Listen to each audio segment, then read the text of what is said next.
Mesdames et messieurs, Bossolo Économie, c'est parti pour aujourd'hui. C'est un nouveau magazine sur l'actualité économique. Nous nous retrouvons encore pour décortiquer toute l'actualité en RDC. La RDC est aujourd'hui à une étape très importante de son essor économique dans la mobilisation des recettes publiques avec des records et performances historiques telles qu'a déclaré l'ancien Premier ministre congolais, Adolphe Muzito. Et sur cette question, il se pose aussi plusieurs autres questions. Et pour en parler, nous recevons sur ce plateau Maître Ignace Mwamba. Maître Ignace, il est avocat et chercheur en droit fiscal et finances publiques. Maître Ignace, bonsoir et bienvenue. Bonsoir Jean-Désiré Moukaz. Merci de nous avoir invités ce soir. Nous saluons en même temps vos téléspectateurs. Merci pour l'invitation. Merci beaucoup, mesdames et messieurs, à vous également. Bienvenue.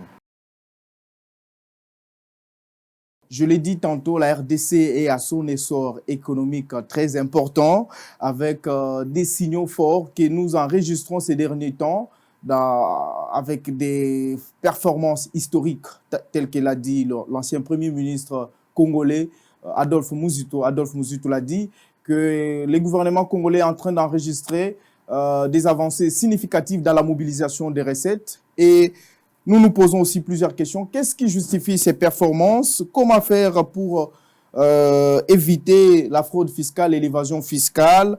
Et aussi comment faire pour rendre efficient et efficace la mobilisation des recettes en RDC? Maître Ignace, c'est la première question que nous nous posons. D'abord, quelles sont les principales ressources que l'État a pour pouvoir poser sa politique de mobilisation des recettes et puise ses premiers moyens pour couvrir les charges publiques? Bien. Merci beaucoup pour la question. Nous partons d'un principe. Ce principe, il est d'ordre général. On dit que si vous me faites une bonne politique, je vous fais de bonnes finances. Okay. Il me semble que tout part de l'organisation politique en présence. Et comme vous le savez, les finances publiques constituent un des éléments importants dans la gestion publique. Okay. Et partant de ce principe, ça peut être connu de tous, vous allez vous rendre compte que là, il y a deux éléments à la fois politiques, mais aussi économiques et juridiques qui permettent l'analyse plus ou moins complète de la situation que nous traversons aujourd'hui. Je veux dire les éléments à la fois économiques, je l'ai dit, politiques, mais aussi juridiques. Je n'entrerai pas dans ce qui est pratiquement économique, parce que vous l'avez dit, il y a plusieurs éléments qui entrent en ligne de compte, notamment la production, le prix fixé de matières premières, etc. etc. Mais je parlerai plutôt de la question liée à l'organisation à la fois politique et juridique. Et pour parler de l'organisation politique, je veux d'abord vous parler de comment sont organisées les finances publiques dans un État. Nous avons principalement trois ressources de financement des économies des États. Vous avez l'impôt comme la ressource permanente à laquelle tous les États du monde recourent. Ça, on est d'accord tous que tous les États du monde recourent à l'impôt pour développer leurs économies. Mais vous avez aussi la trésorerie comme des ressources temporaires, mais vous avez des ressources exceptionnelles qui sont constituées notamment de l'emprunt à la fois public et international. Alors, ceci constitue un ensemble que l'on appelle les ressources publiques, comme moyen d'intervention de l'État. Dans un État moderne comme le nôtre, il va falloir faire recours à ce moyen, c'est-à-dire les ressources publiques, pour pouvoir financer les projets économiques qui sont définis par un État comme le nôtre. Alors, le cas de la RDC a quelle ressource principale ou permanente? Mais je viens de le dire, C'est l'impôt principalement. Principalement, ce sont des ressources fiscales. Mais Ok. la RDC peut recourir à la trésorerie, c'est notamment l'emprunt public, auquel cas il va falloir recourir à l'argent détenu par le Congolais.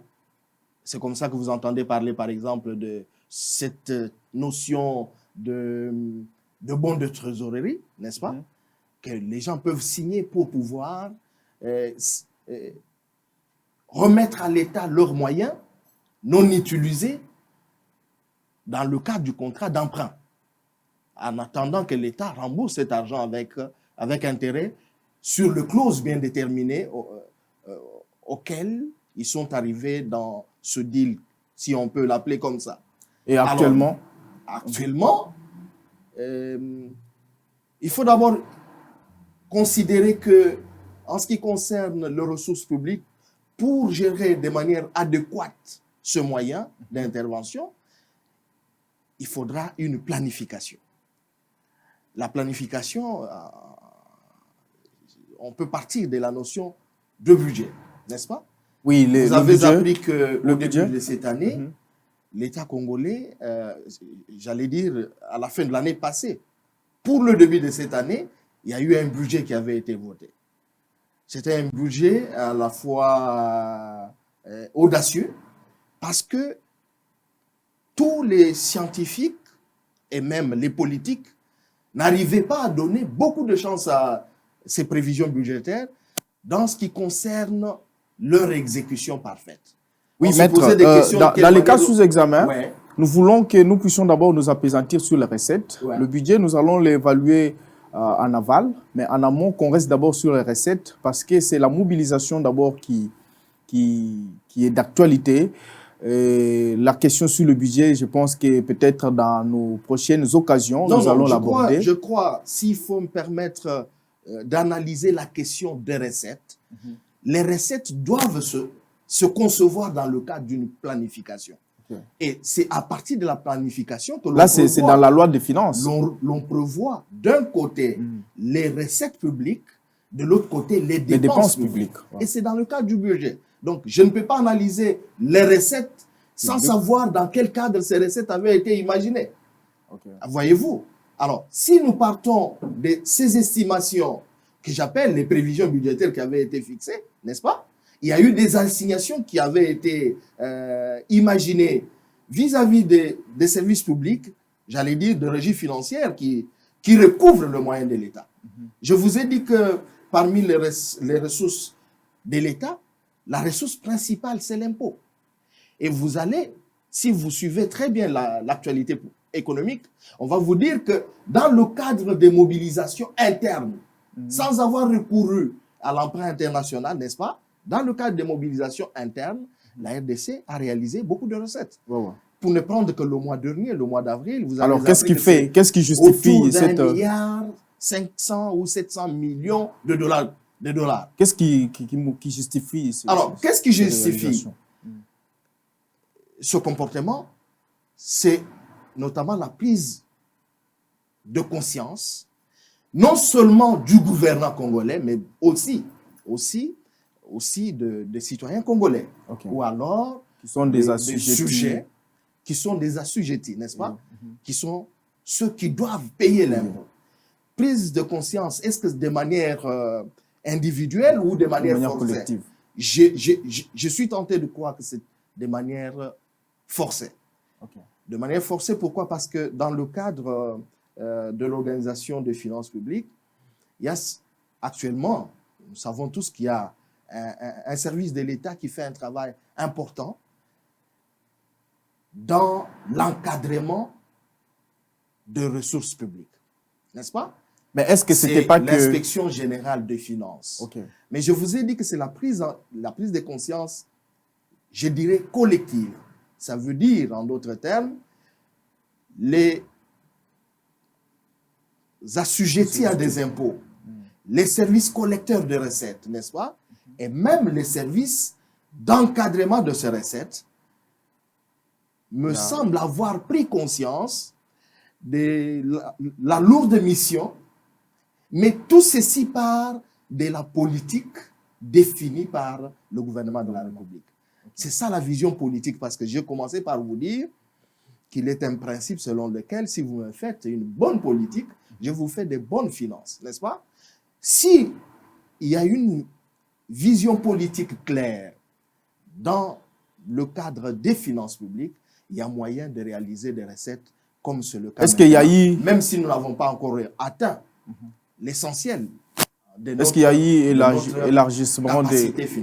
élargissement de l'assiette fiscale, ou c'est toujours la même assiette fiscale qui était avant, mais juste avec des orientations ou d'encadrement, comme vous l'avez dit? Non, je crois qu'il y a plutôt un amaigrissement de l'assiette fiscale. Okay. Parce que si vous entrez dans la Constitution de la République, n'est-ce pas, depuis 2006, l'assiette fiscale du gouvernement central a été amoindrie. Okay. Pourquoi? Parce qu'il y a eu des impôts qui sont cédés aux provinces, n'est-ce pas? Vous avez par exemple l'impôt foncier, l'impôt sur les revenus locatifs. L'impôt sur le véhicule automoteur, la vignette. D'ailleurs, vous voyez sur la route... La taxe sur la circulation routière. La ville de Kinshasa, par exemple, est en train de recouvrer cet impôt-là de manière forcée, parce que nous n'avons pas cette culture-là de payer l'impôt régulièrement. C'est aussi ça, le comportement du Congolais. Donc, nous devons faire un grand effort pour éduquer notamment la masse, à travers vous, le journaliste. C'est ce que vous devez faire pour pouvoir sensibiliser la population afin que l'on puisse avoir cette conscience que par notre économie, nous pouvons financer l'économie de l'État, parce que l'État n'a pas de moyens. Les moyens sont des moyens des particuliers. L'État ne fait que recouvrer auprès de particuliers pour réaliser un certain nombre de projets d'intérêt général. Et ces projets, c'est pourquoi tout est parti du contrat social. Vous savez qu'il y a eu certains secteurs qui avaient été libérés des mains des privés pour que ce soit seulement l'État qui puisse poser des actes dans ce cadre de ces activités-là. Alors, l'État n'ayant pas de moyens, l'État recourt aux moyens des privés. Ces moyens de privés viennent dans le cadre notamment des impôts et des taxes, n'est-ce pas? Sur vos économies, vous pouvez payer à l'État ce droit, ces taxes et ces impôts, et l'État peut, si l'encadrement est correct, si la canalisation de recouvrement de ces recettes est traçable, l'État peut se faire suffisamment de moyens de sa politique et répondre aux besoins d'intérêt général. Alors, comment l'État s'organise lorsqu'ils ont cédé certaines ressources financières aux provinces? Comment l'État s'organise à ce que ces ressources-là puissent aussi revenir à l'État, parce que c'était déjà attribué aux provinces? Comment ça arrive aussi à l'État? Notamment l'impôt sur le revenu locatif, l'impôt foncier, qui est presque dans les oubliettes, dans les têtes de tous les Congolais. Mais ce n'est pas dans les oubliettes. C'est plutôt le Congolais qui choisit d'oublier que cet impôt existe. Parce que chaque Congolais vit, si pas dans la ville de Kinshasa, comme c'est le cas, la ville de Kinshasa, pour rappel, a le statut de province. Okay. Chacun de Congolais vit au moins dans une province. Oublier qu'il y a l'impôt sur le revenu locatif, c'est le choix opéré par le Congolais d'oublier que l'État ou les provinces vivent de moyens de particuliers. Alors, parce que vous posez cette question-là, quand vous lisez l'article 3 de la Constitution de la République du Congo, les provinces et les entités territoriales décentralisées jouissent à ce jour d'une libre autonomie, d'une libre administration et de l'autonomie de gestion de leurs moyens, notamment les finances, n'est-ce pas? Quand vous lisez les articles 202, 203, 204, le constituant répartit les compétences entre le pouvoir central et les provinces. C'est là que vous allez trouver que les provinces ont deux compétences, à la fois en matière de possibilités à recourir à l'argent, n'est-ce pas? Mais aussi des compétences pour réaliser des projets, d'intérêt général qui doivent satisfaire aux besoins des peuples qui se trouvent dans toutes ces contrées-là, notamment dans les entités territoriales décentralisées.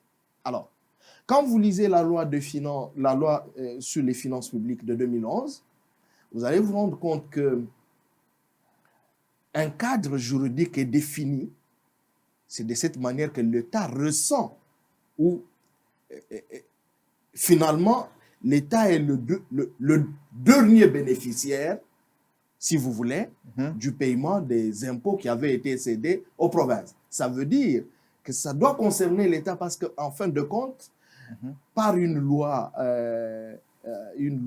qui devra être votée pour mettre ensemble toutes les finances engrangées dans les provinces et celles qui sont engrangées par le pouvoir central, n'est-ce pas? Il y a une loi qui doit pouvoir consolider les comptes. Et ces comptes, quand ils sont consolidés, ce sont les comptes qui représentent le budget de l'État congolais, n'est-ce pas? Cette fois-là, on ne parlera pas du budget du pouvoir central ou des provinces. Parce que par la loi de consolidation, les comptes sont consolidés et ces comptes sont présentés comme les comptes de l'État congolais. Mais dans des provinces aussi, il y a des budgets qui sont votés. Mais justement, c'est pourquoi je parle de loi de consolidation, n'est-ce pas? Dans chaque province, à partir de ce principe que je vous ai lu à travers l'article 3 de la Constitution de la République et les articles 202, 203, 204 qui concernent la répartition de compétences, n'est-ce pas? Les provinces ont compétence à voter le budget. C'est pourquoi je vous ai parlé. On ne peut pas parler de gestion financière, de gestion des finances publiques sans parler de la notion de budget. La planification. Les provinces font leur planification et elles ont des moyens pour le faire. Alors, les provinces qui n'ont pas de ressources financières, comment ils vivent aujourd'hui? Parce qu'avec les démembrements, il y a des provinces qui se sont retrouvées aujourd'hui, n'ont pas une assiette fiscale sur laquelle ils peuvent s'appesantir afin d'étirer les ressources importantes. Non, monsieur Jean-Désiré, j'ai toujours dit que c'est cette espèce de dire que les provinces n'ont pas de moyens ne me met jamais à l'aise. Je ne partage pas ce point de vue. Mais on ne peut pas comparer, par exemple, les lois là-bas, les Kasaï centrales, les Haut-Ouélé. Ils n'ont pas les mêmes moyens. Permettez-moi de vous dire que toutes les provinces ont de moyens. Mais il y a beaucoup de provinces qui n'ont pas de capacité à recouvrer ce moyen. Okay. Que ce soit au Lualaba, que ce soit dans la province de la Chopo, Chuapa, etc., il y a des immeubles qui appartiennent à des individus. Il y a des immeubles qui sont mis en location, n'est-ce pas? Ces impôts peuvent être recouvrés. Si vous allez partout là, vous trouverez qu'il y a des engins qui roulent sur lesquels on peut recouvrer l'impôt sur les véhicules automoteurs. Vous allez trouver qu'il y a des maisons sur lesquelles on peut recouvrer l'impôt foncier. Mais posez la question, parce qu'au départ, vous m'avez dit ceci, que dans les têtes des Congolais, l'impôt sur les revenus locatifs, l'impôt foncier ne circule plus. Les Congolais n'ont plus connaissance de cet impôt-là. Ça veut dire quoi en d'autres termes? Ça veut dire que les Congolais ont fait le choix. Les Congolais qui vivent dans ce coin-là, ils ont fait le choix de ne pas payer leur impôt. Et si les provinces avaient toutes les capacités pour recouvrer ces impôts-là, les provinces feraient beaucoup de moyens. Beaucoup de moyens. Mais peut-être qu'on ne pouvait pas utiliser une autre stratégie en ramenant le taux de l'impôt foncier ou soit l'impôt sur le revenu locatif par rapport à la capacité contributive aussi des contribuables dans un coin bien déterminé. Mais est-ce que vous avez déjà appris que les contribuables se sont plaints du taux de l'impôt?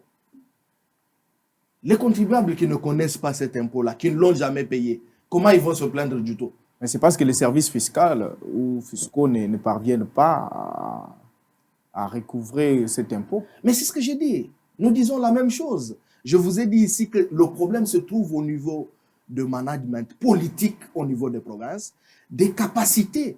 Quand je parle de capacités, c'est à la fois capacité à convaincre les populations que l'impôt, ce n'est qu'à travers l'impôt que les provinces peuvent se développer, n'est-ce pas? C'est toutes ces capacités à avoir des personnes qui peuvent permettre à ce que l'impôt soit recouvré correctement. Mais quand vous imaginez que vous allez dans beaucoup de provinces, interroger, parce qu'on mène ces recherches, au niveau de ces structures qui recouvrent l'impôt pour les provinces, dans le cadre de la décentralisation fiscale, par exemple, n'est-ce pas? Vous allez vous rendre compte que les régies financières sont pleines des personnes qui n'ont pas la maîtrise de l'impôt. Okay. N'est-ce pas? Parce que ces personnes ont été recrutées parce que faisant partie de la famille de X, Y, tout simplement parce que les postes avaient été distribués à partir, en tenant compte d'autres éléments que des éléments spécifiques, des éléments notamment de compétences et des capacités, des sciences. Mais les impôts avaient été, les personnes avaient été recrutées tout simplement parce que membres de tel parti politique, frères, sœurs, belles-sœurs à tel homme politique, un gouverneur, un ministre provincial, un député provincial qui a recommandé. Les postes sont redistribués sur base d'un seul critère. Appartenance.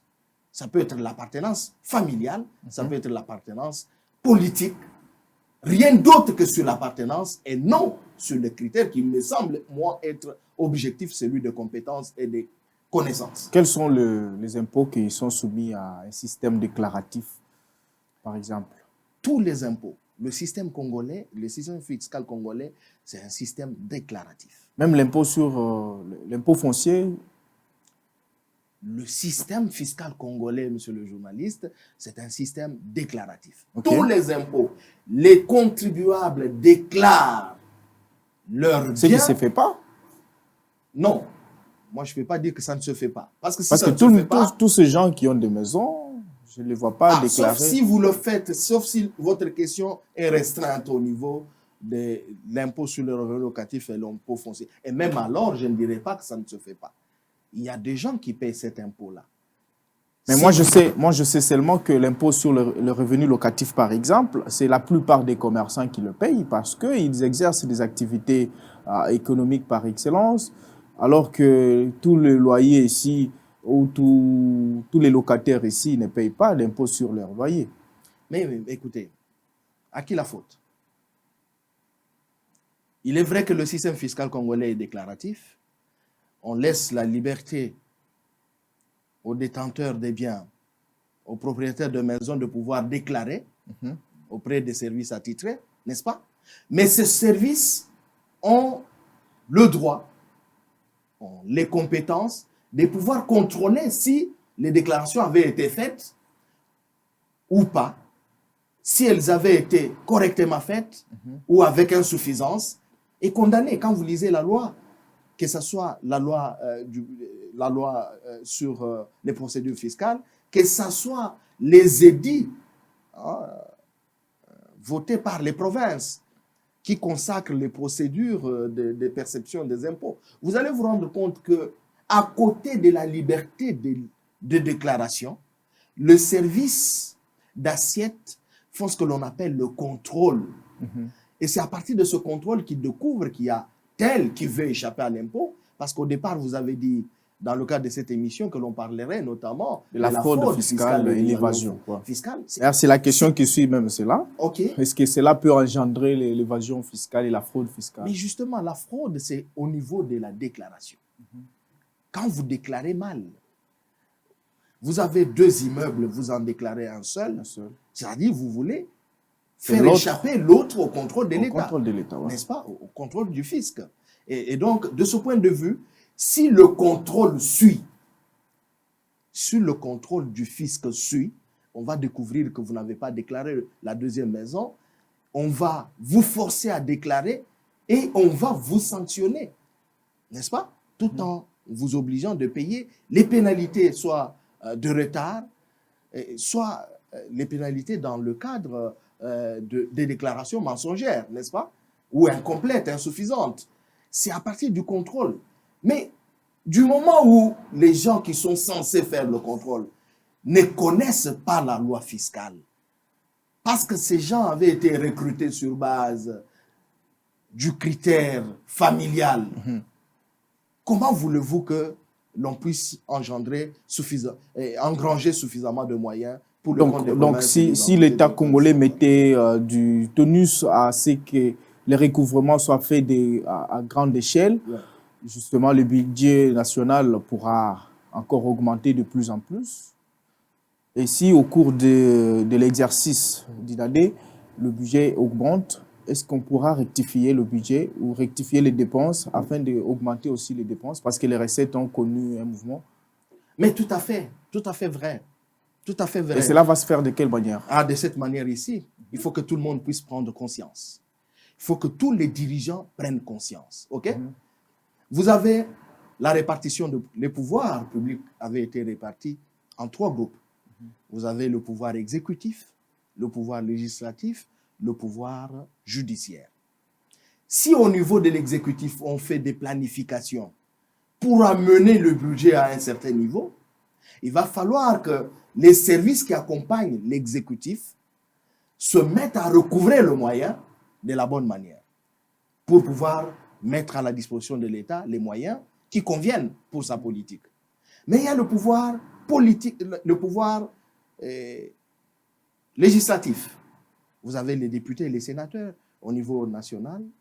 Vous avez les députés provinciaux au niveau des provinces. Mais ces personnes doivent faire correctement leur travail.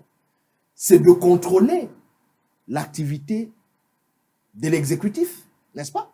C'est de contrôler la manière dont les ressources publiques sont en train d'être gérées, mais aussi sont en train d'être recouvrées. Parce que ces ressources peuvent être recouvrées et être détournées à la source, n'est-ce pas? Ce que l'on appelle l'évasion fiscale, n'est-ce pas? Ouais. Qui sont des infractions. Et mais, parce que je parle des infractions, il va falloir que... Et on n'a jamais attrapé aussi quelqu'un. Le pouvoir judiciaire. Mais qui va attraper? Parce que vous avez déjà appris que les députés et les sénateurs ont fait un contrôle qui a abouti. Vous avez déjà appris? Non. En son temps. Je connais des commissions parlementaires qui ont fait du travail. Je peux par exemple vous indiquer la commission Bakandeja pendant le Parlement des transitions. Cette commission a abouti à des conclusions. Et sur base des conclusions, les autorités habilitées peuvent sanctionner. Mais s'il n'y a pas de contrôle, s'il n'y a pas de mission de contrôle, mais s'il n'y a pas de contrôle qui aboutissent, comment voulez-vous qu'il y ait des sanctions? Qui va sanctionner s'il n'a pas de couvert, qui a un rapport qui établit la responsabilité?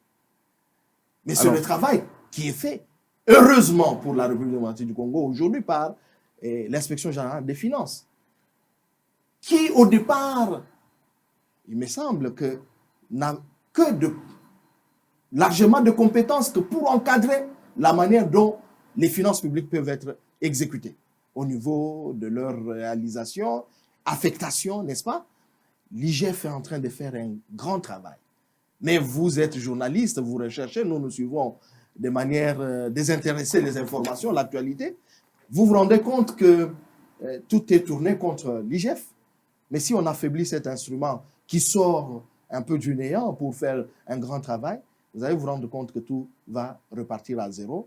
Aujourd'hui, les 11 milliards dont on nous parle peuvent être ramenés très rapidement à 4 milliards de manière stationnaire si cela est la volonté des Congolais. Mais nous pensons que c'est de cette manière-là que la chose devra être encadrée. C'est-à-dire, tout celui qui a une parcelle de pouvoir doit pouvoir s'assumer et poser des actes voulus par la Constitution. Et la justice doit faire son travail. Merci beaucoup. La justice, c'est, je dirais, la clé boa pour encadrer le comportement des déviateurs. Nous en avons malheureusement nombreux en RDC. Vous le respectez beaucoup, mieux que ceux qui lisent, ceux qui comprennent les choses. Mais les déviateurs que vous connaissez, vous les connaissez, vous journalistes, vous le respectez parce que peut-être ils payent vos émissions. Merci. Merci beaucoup, Maître Ignace. Il y a tellement de la matière sur cette question. Prochainement, nous allons nous retrouver, on va parler sur